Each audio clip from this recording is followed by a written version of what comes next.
What you're looking at is a pack of emus. Each one weighs about 130 pounds.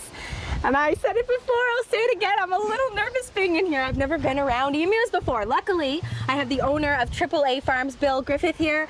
Tell me about these birds, they're incredible. Well, these birds are native to Australia. In the wild, they run around and they're quite a nuisance in Australia, but they were imported to Canada about 25 years ago as an exotic bird.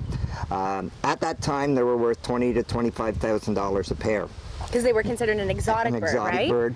Now, I have them because about 15 years ago, diversifying a farm, I wanted to get into something and get a niche in the market, and I did a lot of research in these birds. The meat is a very healthy meat. It's a very low-fat, low-cholesterol red meat. Plus, they have an oil, a fat that can be rendered down into an oil.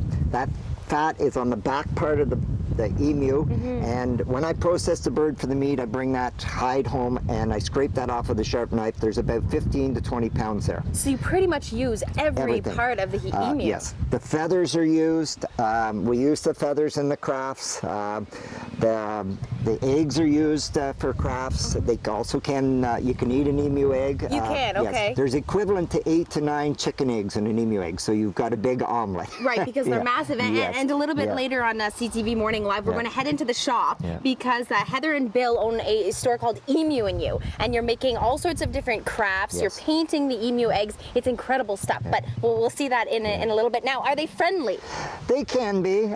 They're curious birds. They like silver and gold and stuff, shiny things, so they will come up and kind of snap at you, but as far as attacking you, it's more curiosity. You have to be very careful with these birds when you're handling them because they have 3 very sharp toenails.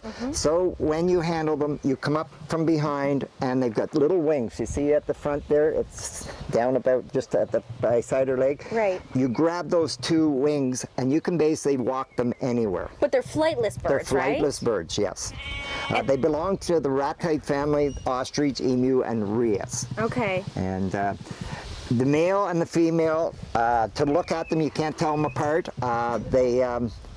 One has a booming noise and one has a drumming noise. And I'm just going to help Heather here get them in. Heather's bringing in the baby emu here. Don't send them my way. How old is this bird? This one here is about a month old. When they're born, they have stripes, as you can see, and this is for camouflage. For camouflage? Yes, in the wild. And then they will turn to kind of almost a blackish color, and then they will go the gray like the adults are. It's got good legs. Oh, and this is a male?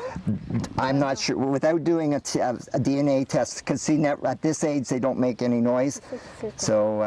And that's the only way that you can tell whether they're a male or a female. Now that drumming that we hear, is that coming from a male or a female? Yes. Okay, now we've got a lot coming up from the AAA farm here in Smith Falls later on CTV Morning Live, including a tour of the Emu and You shop. And I think, Bill, I might get you to show me how exactly you would pick up one of the birds. Is that all right? All right, we'll see you in a bit.